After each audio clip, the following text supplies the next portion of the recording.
Bismillahirrahmanirrahim. Assalamualaikum warahmatullahi wabarakatuh. Innal hamdalillah nahmaduhu wa nastaghfiruh wa na'udzu billahi min shururi anfusina wa sayyiati a'malina. May yahdihillahu fala mudhillalah wa la yudhlil wa la hadiyalah. Asyhadu an la ilaha illallah, asyhadu anna Muhammadan abduhu wa rasuluhu an-nabiyya nabiyya ba'da. Ada seorang anak-anak yang berlari-lari untuk mendekap ke pelukan orang tuanya. Ini disandarkan kepada salah satu cerita hikayat pada zaman Nabi Muhammad SAW. Tatkala ada sahabat yang bertanya pada suatu majelis, "Ya Rasulullah, bagaimanakah sholat kami apabila kami masih selalu memikirkan hal dunia ketika kami melaksanakan sholat atau ibadah kepada Allah?" Entah kenapa dalam menjawab pertanyaan tersebut Nabi tertunduk diam, dan Nabi tanpa berkata-kata meneteskan air mata. Nabi sedih. Sontak para sahabat menanyakan, "Ya Rasulullah, kenapa engkau bersedih?" Nabi mengatakan, "Sesungguhnya kasih sayang Allah sangat luas, dan bagaimana kita pada saat menghadap Allah selalu memikirkan dunia, disitulah permainan syaitan sebenarnya. Syaitan terlalu berusaha untuk membuat ibadah kita terasa hambar dan ibadah kita itu menjadi tidak berguna, sehingga kita merasa bahwa mungkin sudah tak layak kita untuk melakukan ibadah karena ibadah yang tak khusyuk dan lain sebagainya. Padahal kalau kita melihat bagaimana konsepnya seorang hamba yang terjatuh lantas tertatih-tatih, tapi ia terus mencoba untuk berlari kepada Allah, di saat itulah Allah tidak melupakan hambanya. Tapi kasih sayang Allah ini tidak bisa dikatakan sama seperti manusia, sama seperti orang tua yang menyayangi anak, sama seperti ibu yang mencintai anak, yang tidak bisa. Kenapa?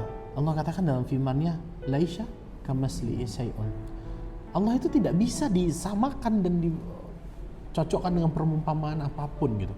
Tapi seperti video yang kita ilustrasikan di awal tadi, begitulah layaknya semacam seorang ibu atau seorang ayah yang selalu menantikan anaknya yang terjatuh kemudian bangkit lagi, lari menghadap ke pelukannya.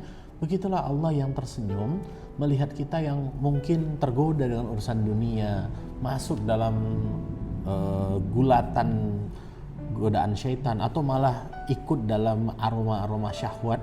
Namun kita membersihkan diri lagi, taubat lagi, bangkit lagi, memperbaiki sholat kita, memperbarui kekhusyukan dalam sholat kita, dan mendatangi lagi kepada Allah. Ini juga bisa kita lihat kawan-kawan semua dari bagaimana hadis qudsi riwayat Bukhari Muslim yang bunyinya, "Barang siapa yang mendatang padaku dengan sejengkal, maka aku akan mendekat kepadanya dengan sehasta. Dan barang siapa yang mendatangiku dengan sehasta, maka aku akan mendatanginya sedepah.